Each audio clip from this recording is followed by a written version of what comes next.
Assalamualaikum warahmatullahi wabarakatuh. Kami dari kelompok 1 yang beranggotakan yang pertama Dea Arneta, yang kedua saya sendiri Dela Lufianti, dan yang ketiga adalah Arvita. Akan membahas tentang sejarah kemunculan aliran-aliran kalam dan kerangka berpikir aliran kalam secara tradisional maupun rasional. Baik, langsung saja. Penyampaian materi akan dilanjutkan oleh teman saya yaitu Dea Arneta dan Dea Arvita. Assalamualaikum warahmatullahi wabarakatuh. Saya Dea Arneta, mewakili dari kelompok 1 akan mempresentasikan hasil dari pembahasan dari kelompok kami mengenai sejarah kemunculan aliran-aliran kalam. Adapun yang melatar belakangi sejarah munculnya persoalan-persoalan kalam adalah disebabkan faktor-faktor politik pada awalnya setelah Khalifah Utsman terbunuh, kemudian digantikan oleh Ali menjadi khalifah. Peristiwa menjikan dalam sejarah Islam yang sering dinamakan Al-Fitnah Al-Kubro atau fitnah besar, sebagaimana telah banyak dibahas, merupakan pangkal pertumbuhan masyarakat dan agama Islam di berbagai bidang, khususnya bidang-bidang politik, sosial, dan paham keagamaan. Maka ilmu kalam sebagai suatu bentuk pengungkapan dan penalaran paham keagamaan juga hampir secara langsung tumbuh dengan bertitik tolak dari fitnah besar itu. Pada zaman Khalifah Abu Bakar pada tahun 632 sampai 634 Masehi dan Umar bin Khattab pada tahun 634 sampai 644, problema keagamaan juga masih relatif kecil, termasuk masalah akikoh. Tapi setelah Umar wafat dan Utsman bin Affan naik tahta pada tahun 644 sampai 656, fitnah pun timbul. Perselisihan di kalangan umat Islam terus berlanjut di zaman pemerintahan Ali bin Abi Thalib pada tahun 656 sampai 661 dengan terjadinya perang saudara. Yang pertama, Ali dengan Zubair, Thalhah dan Aisyah yang dikenal dengan perang Jamal, kemudian ada Ali dan Muawiyah yang dikenal dengan perang Siffin. Pada zaman Bani Abbas pada tahun 750 sampai 1258 Masehi, filsafat Yunani dan sains banyak dipelajari umat Islam. Masalah tauhid mendapat tantangan cukup berat. Kaum muslimin tidak bisa mematahkan argumentasi filosofis orang lain tanpa mereka menggunakan senjata filsafat dan rasional pula. Untuk itu, bangkitlah Mu'tazilah mempertahankan ketauhidan dengan argumentasi-argumentasi filosofis tersebut. Namun sikap Mu'tazilah yang terlalu mengagungkan akal dan melahirkan berbagai pendapat kontroversial menyebabkan kaum tradisional tidak menyukainya. Akhirnya lahir aliran Ahlus Sunnah wal Jamaah dengan tokoh besarnya yaitu Abu Hasan al-Asy'ari dan Abu Mansur al-Maturidi.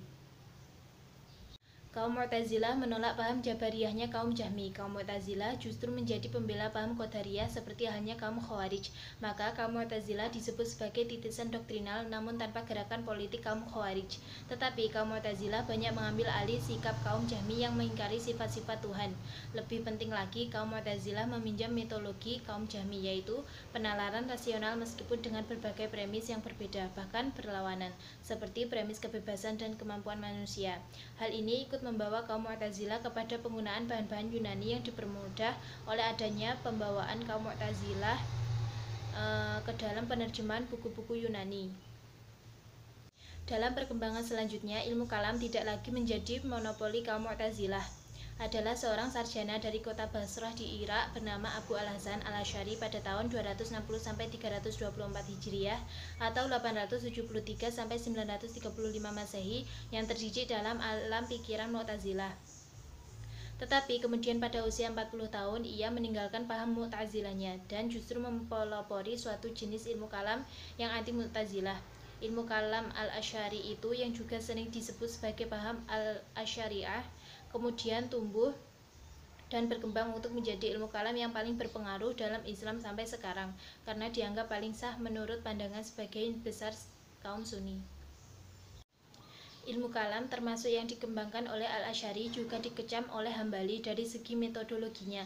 Persoalan yang juga menjadi bahan kontroversi dalam ilmu kalam khususnya dan pemahaman Islam umumnya ialah kedudukan penalaran rasional atau akal terhadap keterangan tekstual atau salinan maupun kutipan, baik dari kitab suci maupun sunnah Nabi. Kaum liberal seperti golongan Mu'tazilah cenderung mendahulukan akal dan kaum konservatif, khususnya kaum Hambali cenderung mendahulukan nakli.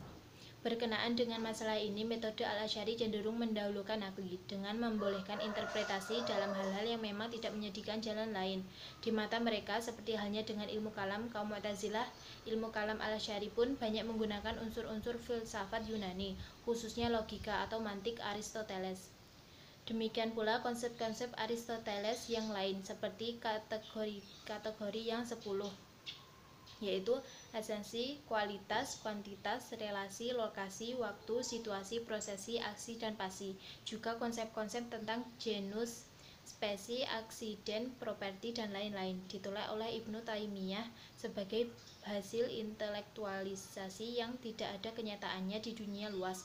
Maka terkenal sekali ucapan Ibnu Taimiyah bahwa hakikat ada di alam kenyataan atau di luar, tidak dalam alam pikiran, atau al-haqiqah fi al-ayan la fi al-azan. Assalamualaikum warahmatullahi wabarakatuh. Perkenalkan, saya Dela Arvita dari kelas MPIC akan melanjutkan penjelasan tentang prinsip-prinsip kerangka berpikir ilmu kalam. Perbedaan metode berpikir secara garis besar dapat dikategorikan menjadi dua macam, yaitu kerangka berpikir rasional dan kerangka berpikir tradisional. Yang pertama, untuk metode berpikir rasional, yaitu memiliki prinsip-prinsip sebagai berikut. A. Yaitu hanya terikat pada dogma-dogma yang dengan jelas dan tegas yang disebut dalam Al-Quran dan Al-Hadis Nabi, yakni ayat-ayat yang qat'i atau tersayang tidak boleh disamakan dengan arti lain.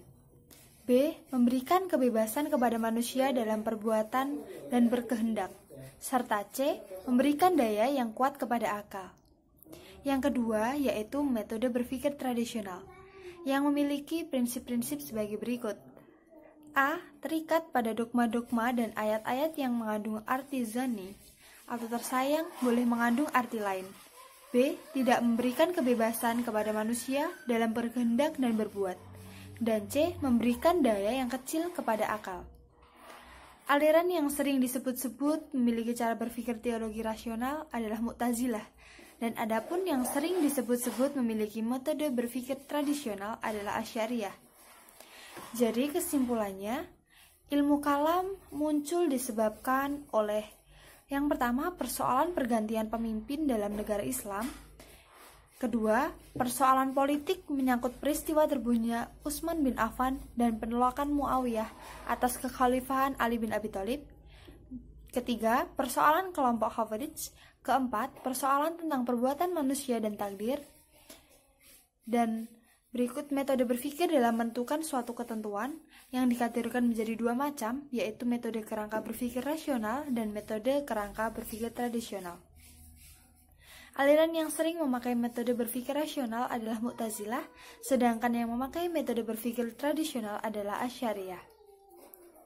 Demikian makalah yang kami buat, presentasi dari kami. Semoga dapat bermanfaat bagi para pembaca, pendengar. Apabila ada saran dan kritik yang ingin disampaikan, silakan disampaikan kepada kami. Apabila ada terdapat kesalahan, mohon dapat dimaafkan dan dimaklumi, karena kami adalah hamba Allah yang tidak luput dari salah, khilaf, dan alfa. Sekian dari kelompok kami. Billahi taufiq wal hidayah, wa ridha wal inayah. Wassalamualaikum warahmatullahi wabarakatuh.